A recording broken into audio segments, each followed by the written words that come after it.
But one of the most shocking parts of this story is that Omaima claimed she prepared Bill's ribs in a restaurant-style manner, stating, and I quote, "It was so sweet."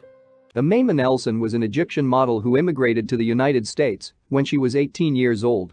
She was compared to Hannibal Lecter and Jeffrey Dahmer because, after a month of marriage, the 23-year-old bludgeoned her allegedly abusive husband to death. She then chopped him up, cooked his head, and fried his hands in oil. Welcome back to True Stories. Join our family in exploring some of the most twisted true crime cases. As always, don't forget to give the video a thumbs up and subscribe. Now, let's get into it. To say that Omaima Ari and Bill Nelson had a whirlwind romance is an understatement. Only weeks after meeting over a game of pool in a Huntington Beach, California bar, the lovely Egyptian immigrant and the brash Texan drove to Phoenix and got married. It was easy to see why Bill, 56, was attracted to 23-year-old Omaima. Her good looks had gotten her work as a model. And Bill was the kind of guy who wanted only the best. He drove a red Corvette, wore bright red cowboy boots and a big gold belt buckle, and enjoyed showing off his wealth wherever he went. Friends described him as larger than life. He wasn't without his faults, though. In the 1980s, when he was a pilot, he was busted with a load of smuggled cannabis in his DC-3. He ended up serving several years in prison for the crime. But when it came to shady pasts, Bill had nothing on Omaima. She was born in a poor village in southern Egypt, near the border with Sudan. According to her, her father was violently abusive, physically and sexually, to her and her mother. Perhaps even worse, when she was young, she was subjected to female genital mutilation. Eventually Omaima's mother left her abusive husband. Now in utter poverty, the family moved to a Cairo slum called the City of the Dead because the shacks were built among the tombs. Here, when she was 18, Omaima met an American oil worker, and the two started having a sexual relationship. Omaima's mother insisted the two get married, and Omaima, seeing a way out of the crushing poverty she lived in, agreed. The couple married, and when her husband's job in Egypt finished, they flew to his home in Texas. Predictably, the marriage didn't last. Now Omaima was in a strange country, didn't speak English well, and didn't have any money. She drifted around, sometimes taking jobs as a housekeeper or nanny, sometimes getting modeling gigs. She occasionally engaged in petty theft. But her main source of support seems to have been a series of boyfriends. She would get involved with a man and move in with him right away, spend his money freely, and then, when he confronted her, or she just got tired of him, she would rob him and disappear. One man, Robert Hansen, she tied to a chair and threatened with a shotgun before robbing him. After some time of drifting like this, from man to man, town to town, she ended up in Orange County, California, where, in the fall of 1991, she met Bill Nelson, who was flashing a big wad of cash and bragging about how much land he owned back in Texas. What he didn't tell Omaima was that he was still legally married to another woman. But that didn't stop Bill from marrying Omaima. After their quickie wedding, Bill took her on a road trip honeymoon back to Texas and Arkansas to meet his relatives. Needless to say, most of them were skeptical of his new, very young wife, who was actually younger than some of his children. But, while riding horses at the family ranch, the horse she was riding threw her. She impressed them with her toughness by simply asking for some aspirin and vodka.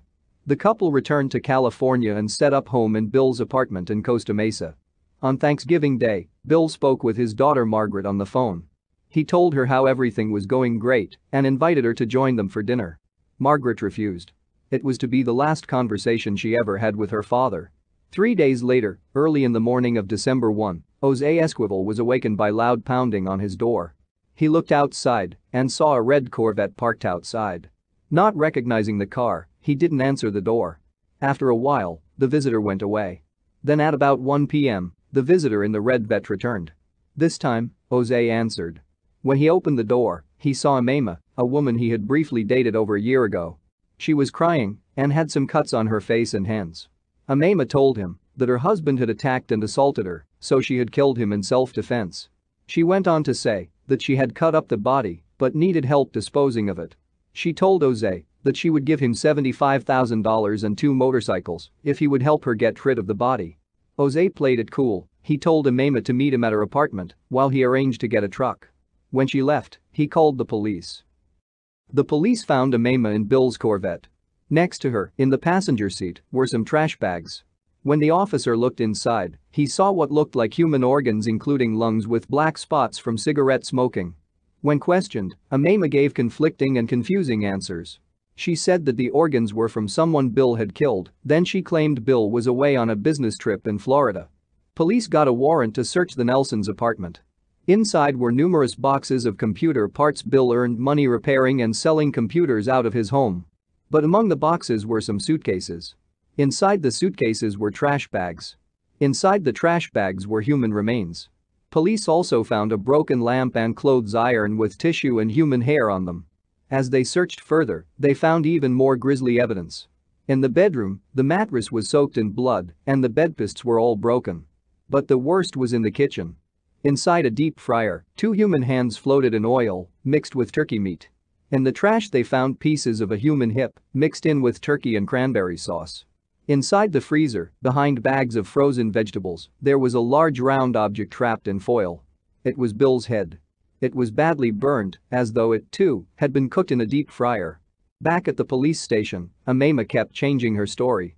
She paced and rambled on, at times acting as though Bill were still alive, at other times claiming a voice like a demon had made her dismember her husband. She repeated the claim that Bill had assaulted her and she had only killed him in self-defense. But when she was forensically examined at a nearby hospital, they found no evidence of sexual trauma. They also stated that the cut marks on her face, hands, and breasts were not defensive wounds, but they would be consistent with injuries sustained while cutting up a body. Meanwhile, the medical examiner pieced together what was left of Bill Nelson. Besides being decapitated, dismembered, and disemboweled, he had apparently been castrated too. Cause of death was determined to be from multiple blunt force injuries to his skull, consistent with being hit by the lamp and iron found at the scene. But perhaps more disturbing was the fact that nearly 100 pounds of Bill's remains were missing. The Nelsons' neighbor told police that he had heard their garbage disposal running constantly for 2 days, starting the evening of Thanksgiving. He said that he could hear the motor grinding as though it was straining. But it was what Amaima said to her court-appointed psychologist that shocked the nation. She said that she had cooked Bill's ribs in barbecue sauce and eaten them, exclaiming, "It's so sweet." And that nothing was sweeter than her husband's meat. She later recanted those statements and now swears she never committed cannibalism. The psychologist diagnosed her as being psychotic and suffering from PTSD. In December 1992, Amaima Nelson stood trial for the murder and dismemberment of her husband. Thanks to Robert Hansen's testimony, the prosecution was able to present a scenario that fit the evidence. In January 1993, the jury deliberated for 6 days before acquitting her on first-degree murder charges. However, she was found guilty of second-degree murder, as well as for the assault on Hansen, and sentenced to 28 years to life. She is serving her sentence in the Central California Women's Facility in Chowchilla. We've come to the end, thank you for watching. Don't forget to give the video a thumbs up and subscribe. Till next time.